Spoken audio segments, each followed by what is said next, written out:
అనగనగా ఒక ఊరిలో సీత, రాము అనే ఇద్దరు దంపతులు ఉండేవారు. వాళ్ళకి చింటూ అనే ఒక కొడుకు ఉండేవాడు.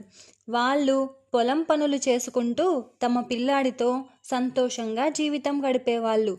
చింటూకి సెలవులు రావడంతో వాళ్ళ అమ్మమ్మ వాళ్ళ ఊరు వెళ్ళాలని అనుకుంటారు. ముగ్గురు కలిసి వాళ్ళ అమ్మమ్మ వాళ్ళ ఊరికి బయలుదేరి అడవి మార్గం గుండా వెళ్తూ ఉంటారు. వాళ్ళు ప్రయాణిస్తూ ఉండగా చీకటి పడుతుంది. చీకటి పడడంతో వాళ్ళు ఆ రాత్రికి ఎక్కడైనా బస చేసి ఉదయం కాగానే ప్రయాణం మొదలు పెట్టాలని నిశ్చయించుకుంటారు.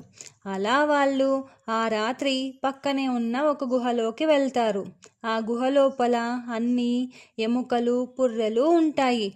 అది చూడగానే అది ఒక సింహం యొక్క గుహ అని అర్థం చేసుకొని భయపడుతూ ఆ గుహ నుంచి బయటపడాలి అనుకుంటారు.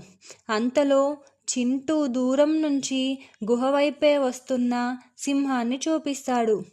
చింటూ భయపడి ఏడుస్తూ ఉంటాడు. అప్పుడు రాముకి ఒక ఆలోచన వస్తుంది.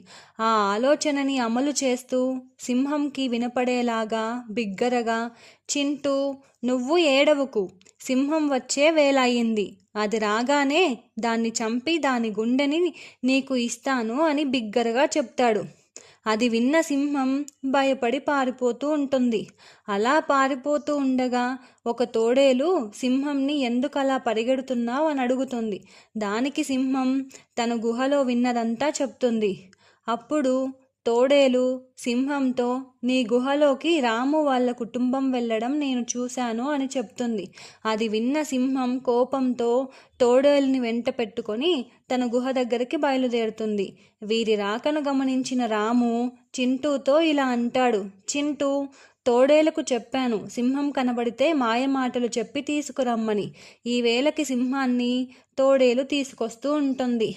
సింహం రాగానే దాన్ని చంపి దాని గుండె మనం తిందాం అని చెప్తాడు. అది విన్న సింహం తోడేలు పైన కోపంతో తనని మోసం చేయబోయిందని నమ్మి తోడేలును చంపేసి అక్కడి నుండి భయపడి పారిపోతుంది.